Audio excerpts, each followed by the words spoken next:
I want to begin, I guess, in the context of last night and yesterday. So I'll begin with a story, right?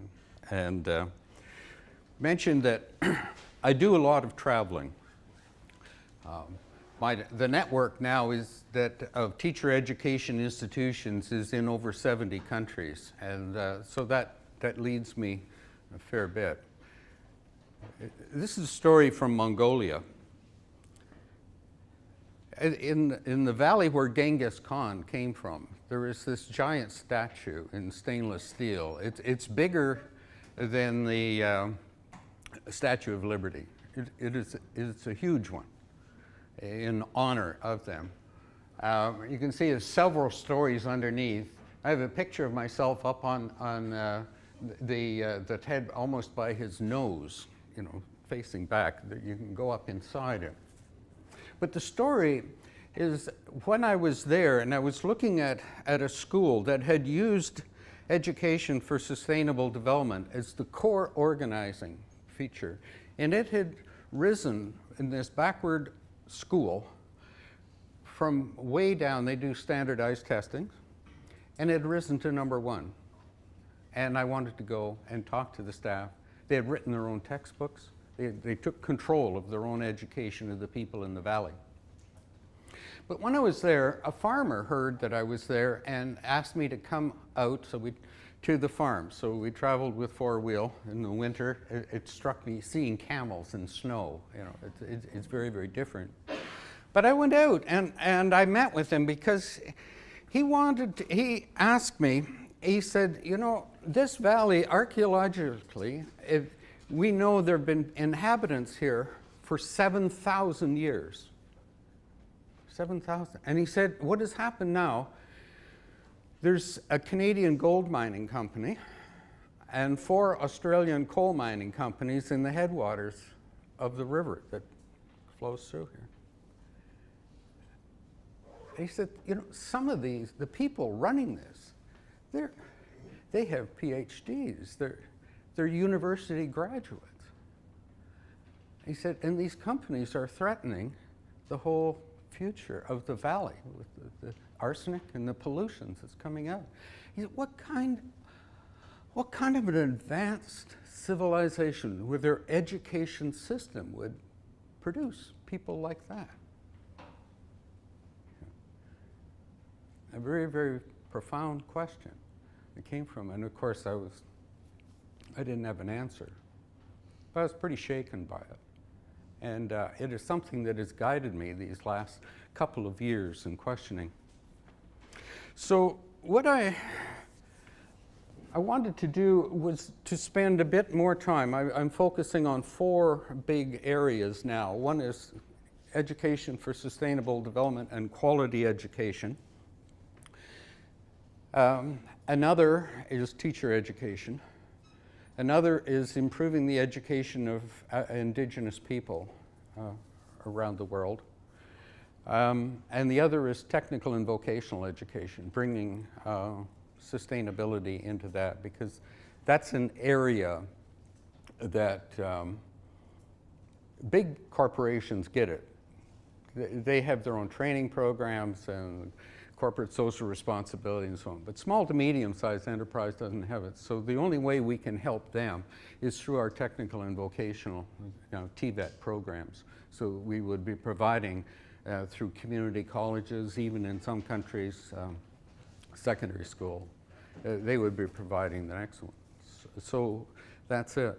But higher education has really struck me as rising now to the occasion, because recently at COP, the Conference of the Parties on Climate Change in Paris, there was an open letter from networks of higher education institutions. In North America, the big one is ASHE, the Association for the Advancement of Sustainability in Higher Education.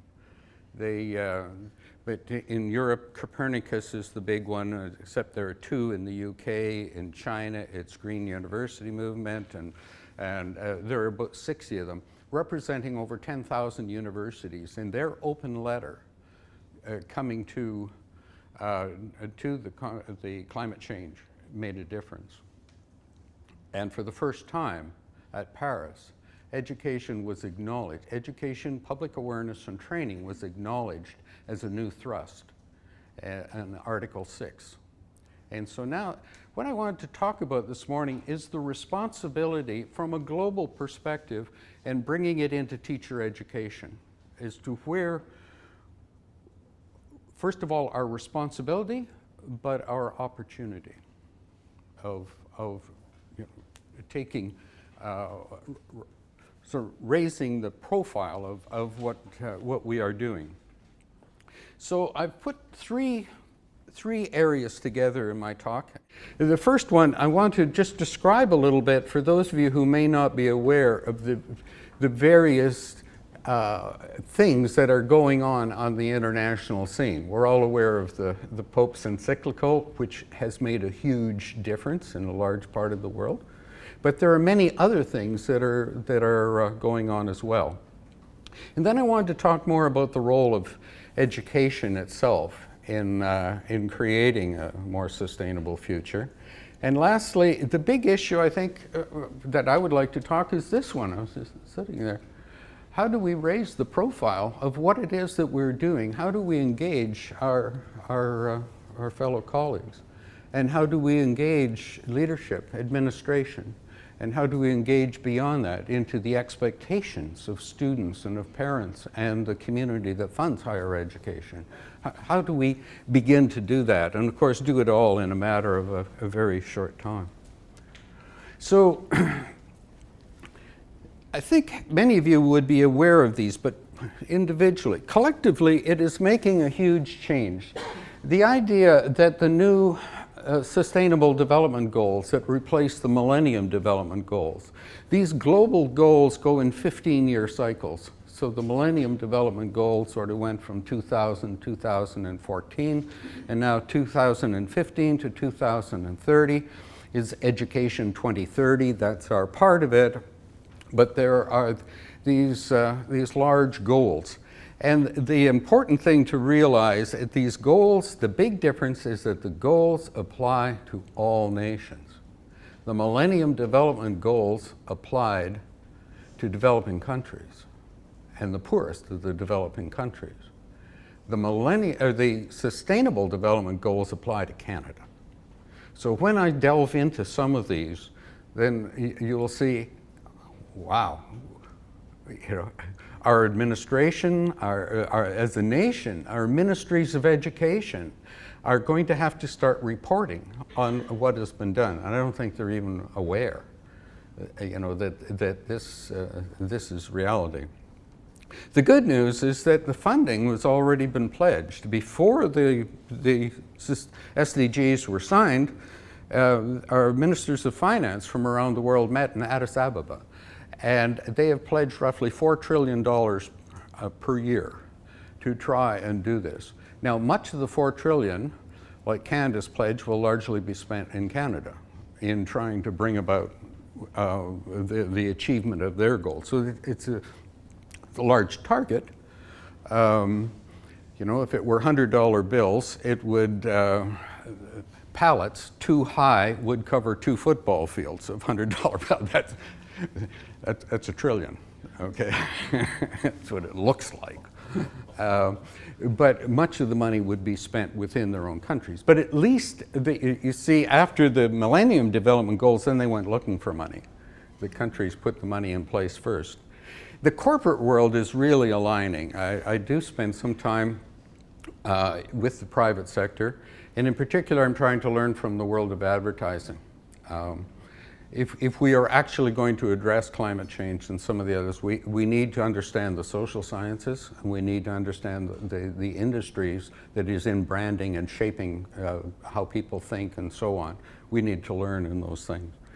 And higher education, as pointed out, is aligning.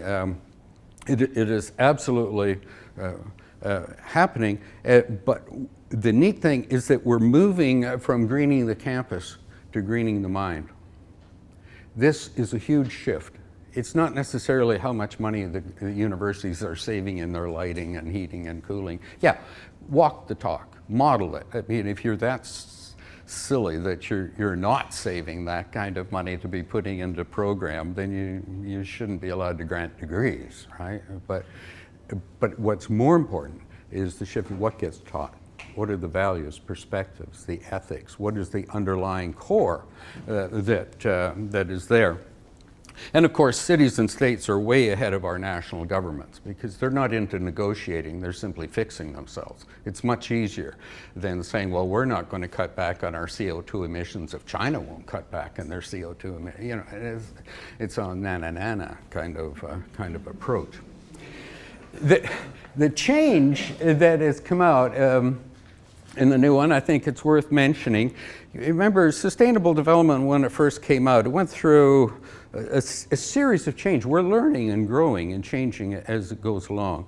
When it first came out, Maurice Strong, a Canadian who sort of headed the whole thing, he was getting industry roped in by telling, well, it's really eco-efficiency, you know, and getting them to the table and so on.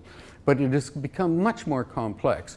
It ended up as being social, environmental, and economic. It started off as economic and environment, right? It was the World Conference on Environment and Development. But 80,000 individuals marched through the streets of Rio at the time, and suddenly social was added to it. They said this can't be a discussion between some environmentalists and some industrialists. This is about people. And so that third leg was added. It happened as we're going. So we had the three. Now things have changed into the 5 Ps. So society is there as people, and economics is now prosperity, and environment is planet. But we've added these two because we realize that some of the greatest problems in the world right now is strife. You know? You can't have a sustainable future without peace. And the other one is realizing this can't be handed down. This is about building partnerships at the community level, at the state or province level, at the national level, and international level. Because the world is so interconnected. What we do in changing one part within Canada, I mean, the price of pulp and paper, that's set internationally. We can do what we wish, but now we need to develop these kinds of partnerships. And if you look, you will see here are the 17 and the topics, but poverty is still the number one thing. But poverty alleviation around the world, because out of poverty generates so much in the way of strife and threats to a sustainable future. Especially when you throw in, it's a sustainable future for all. I love that there was an indigenous, oftentimes indigenous people have a wonderful way of saying things. And the definition of sustainability from an African elder was enough for all, forever. And when you think about what is enough, and for all, does that mean all of Africans or all humans? Being an indigenous person, you realize for all isn't limited to humans, right? Yeah. And forever is the intent. The Scandinavians have shifted it slightly because they think enough works in a southern context, but in a northern context, enough kind of is like stuff. And so they focus on well-being for all, forever. And they've put millions of dollars into research in what really is well-being. You know, for us, it's well-off. No, but well-being is an emerging concept that is going on around the world. But you can see after health comes quality education as the fourth one. And so you have the 17 goals, but 1,757 subsets and initiatives, and as I say, applying to everyone. If we look at Sustainable Development Goal 4, there are 7 big targets. I don't know how we're going to do this in Canada. This is going to take an awful lot of effort and work, but I'll come back to this at the end and talk to you about how do we begin to engage our fellow colleagues around us.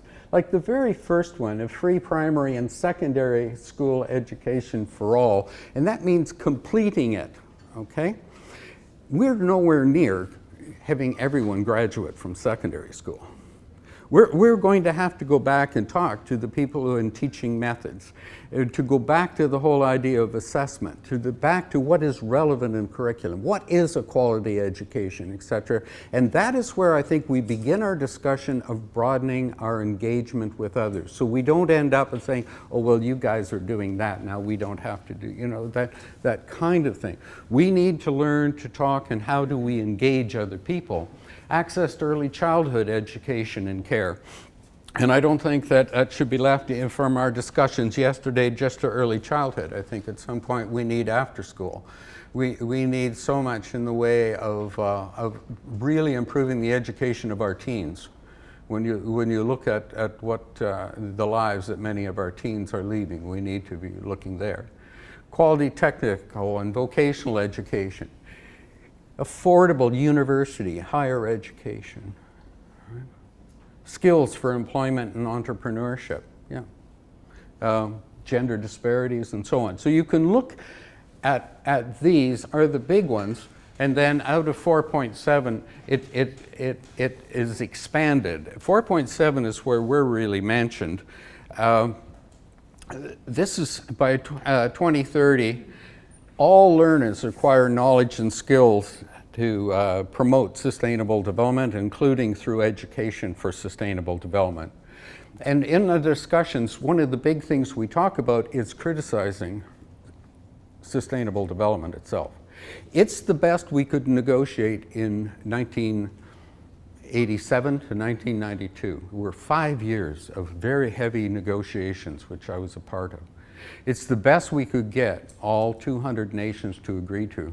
But we realize that sustainable development has its limitations, and part of our work is a critical analysis of it and how do we improve upon that.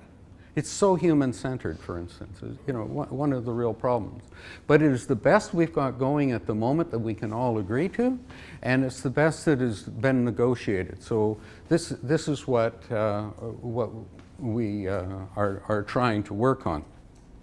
But we need, and I'll come back to it, education for sustainable development is more purpose than content. Okay? And I'll explain more about that. Okay? So in 4.7, then we talk about global citizenship education. This is a new component that is coming out as well, mainly as an initiative of Ban Ki-moon. But when we look into it, it is a small part of education first, and as I say, I'll come back to it. Now, one thing that you may not be aware of, but at the end of the UN Decade of Education for Sustainable Development, it was the largest gathering at the time ever of ministers of education. It has now been surpassed by a couple more that met in Korea for Education 2030, the next one. But the same ministers met twice within a couple of months. And one of the things that they moved is that all ministries of education and ministries involved with education for sustainable development really engage and look at transforming what they are doing. This is one, I was the chair of the drafting committee. Sometimes I get called upon to do that, being the old guy.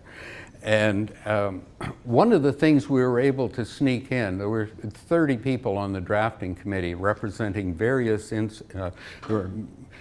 representing ministers of education, women, youth, indigenous people, labor unions, it goes on. There were 30 writers.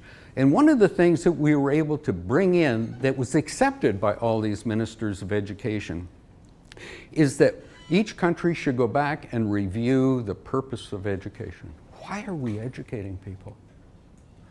What a profound question to ask, you know? And what are the values that are underpinned? Are we really just educating people for a workforce? What are we doing? Because once we understand the mission statement really, then we can start to back up and say what gets taught, what gets examined for, what gets funded, what gets timetabled. So much of the hidden curriculum receives none of that, and yet that's what is so valuable when one graduates.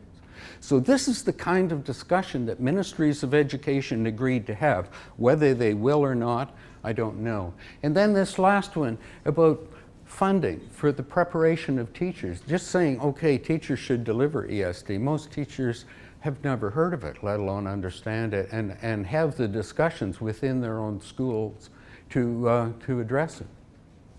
You know? The only country I can think of now is Finland. Every 10 years they rewrite their entire curriculum based on what their big purpose and so on is, and every teacher knows what's taught in every other grade, and 1/3 of the curriculum is developed by the school itself to suit their particular teachers. But that's pretty different.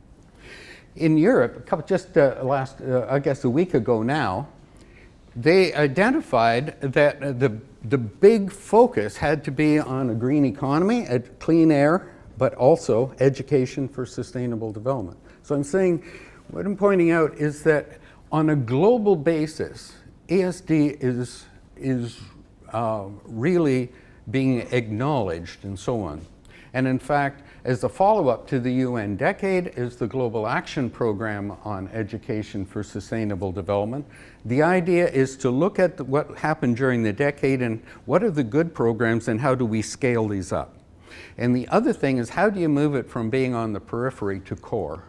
Okay, that was nice, we had some school gardening. How do we take that and move it into our science programs? STEMs for STEM, right? Is the Green Teacher article and so on. How do we do that?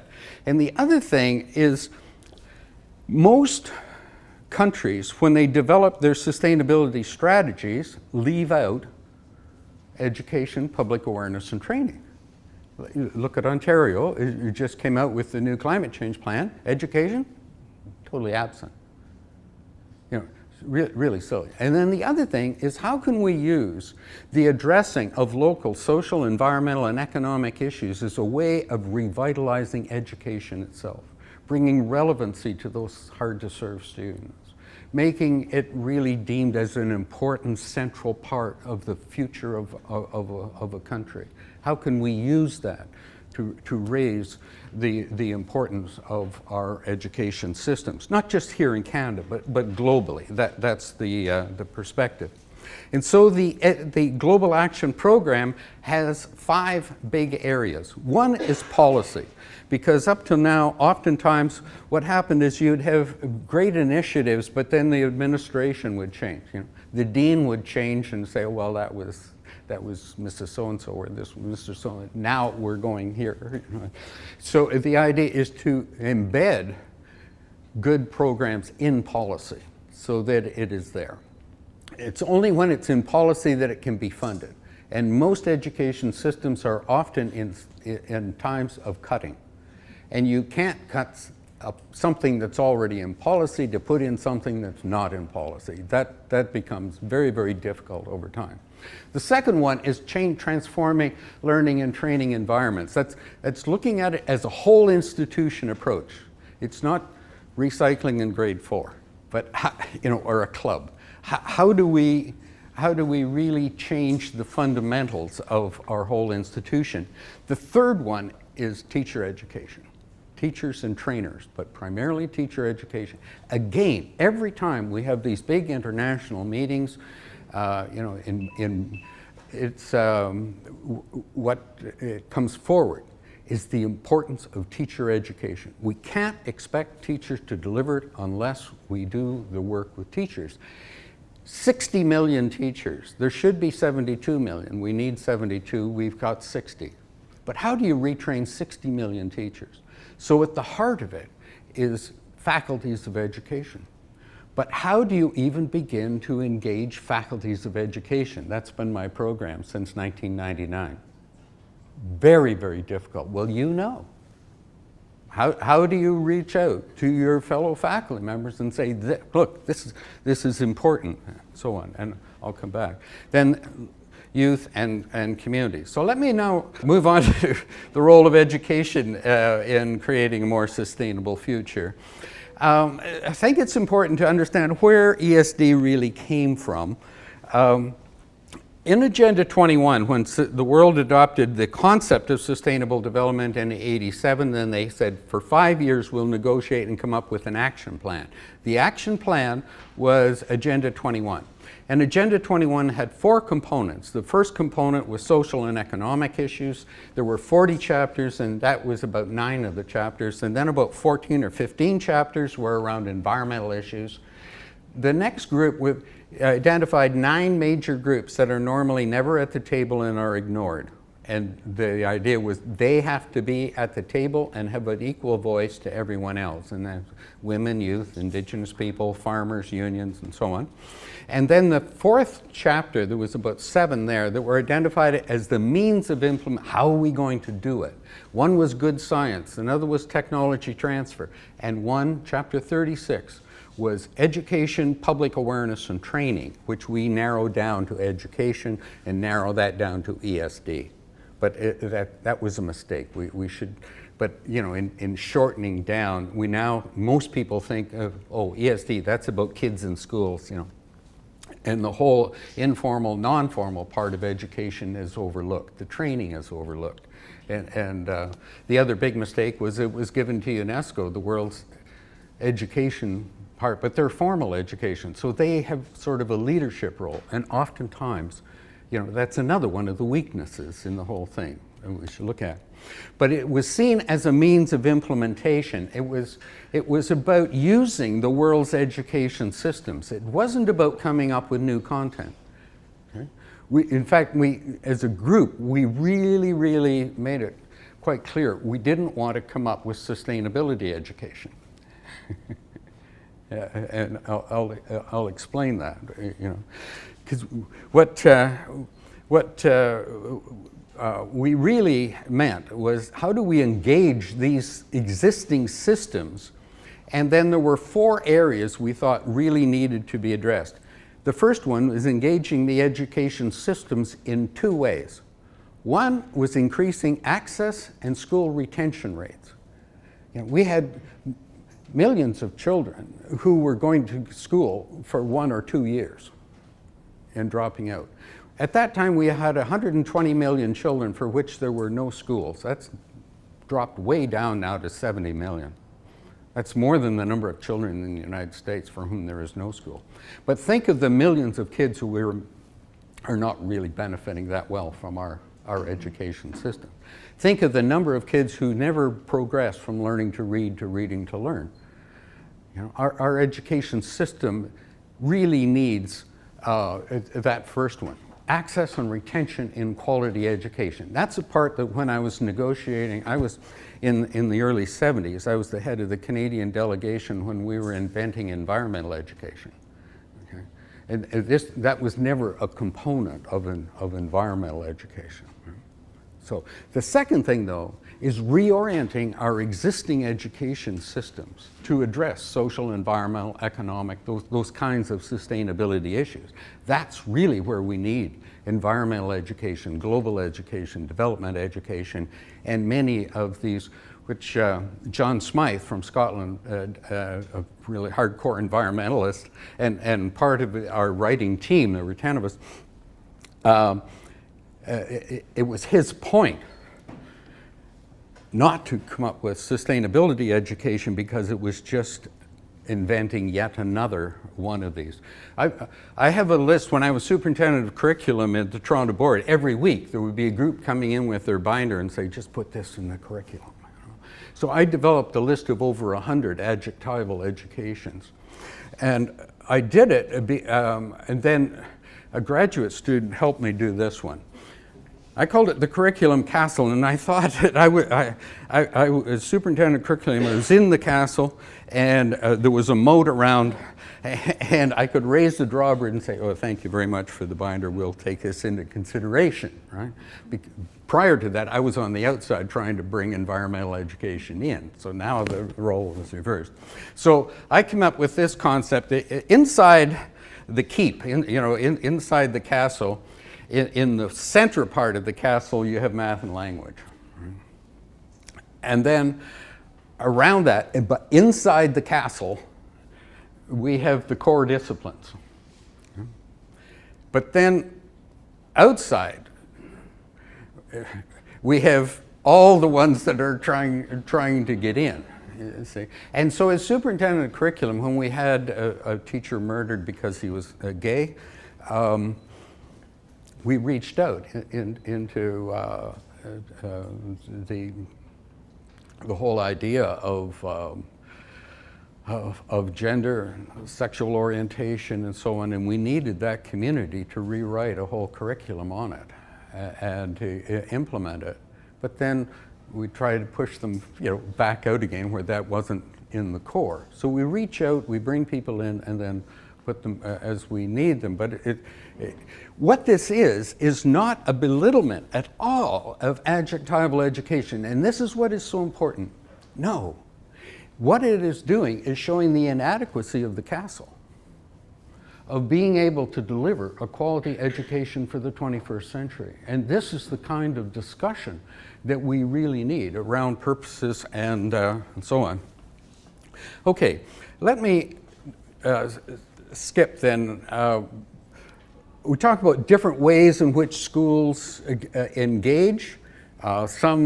Many just ignore it, but then others, you have clubs, events, you have vegetarian Thursdays, that kind of thing. And then you talk about sustainable development in core disciplines, but it's the next levels where you really are questioning the whole purpose of education, and then lastly, where you embed it in the working with the whole community to build a sustainable community as a network. And this is what we're going to do. We're having a meeting later this afternoon for the Kawartha region, coming together to use education for sustainable development to build a more, in Saskatchewan, for instance, there is the regional center of expertise there. The idea that we put forward in the Global Action Program is, how do we build a whole institution? This is for a school system, but if you think about a faculty of education, what would it mean in engaging the whole system? Everything from what is taught to funding, priorities, hiring practices, HR, and that sort of thing. So what we do is we start with, to engage others, we make the point that no one group owns this. This is not about science only. It's not about gender and equity issues only. But the point is that everybody can contribute their strengths. This isn't about a weakness. I'm sorry, you need to know how to do a stream study, or you need to know how to do, No, this is about, here is our issue. This is our big problem. How can you use your strength, whether it's philosophy or teaching methods, whatever.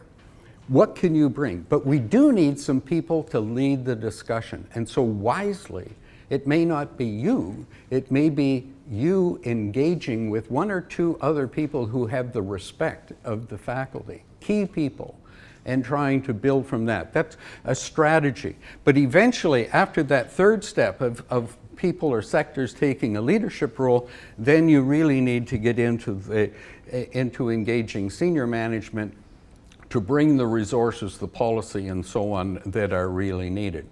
Another way of engaging and talking about core things is talking, for instance, around ESD and PISA.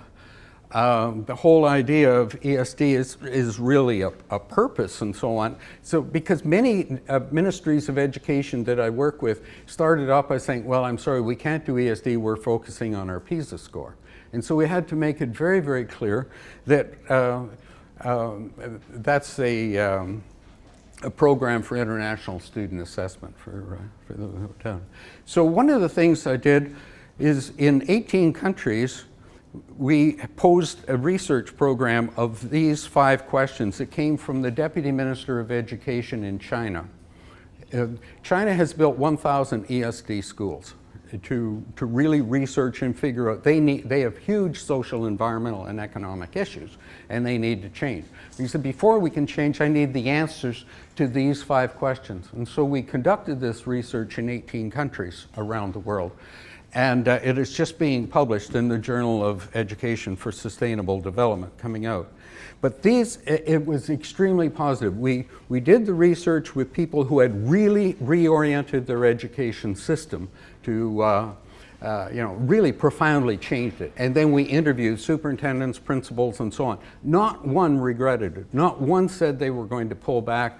Every one of them said, we need to go forward. These are the kinds of things that they were finding. Now, ESD alone isn't unique in doing it. There are many other ways of doing it. You could report the same thing through 2 minutes, okay?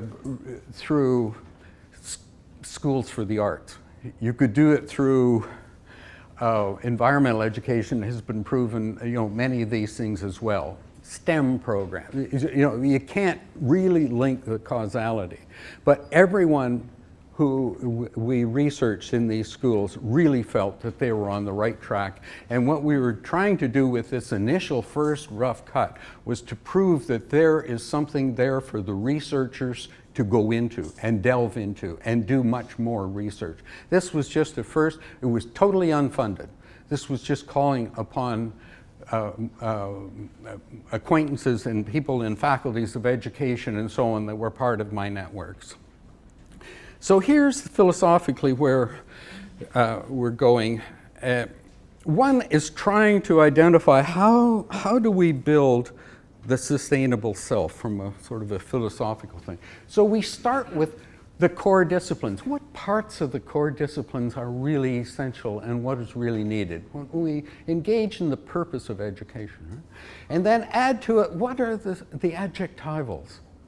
That we, depending on whether you're in L'Orange or you're in downtown Toronto, where you are, what are your students, what are the expectations, what are the possibilities, and then what are, for their own well-being kinds of the professional skills, the personal attributes, and so on, and right down, and worldview and so on.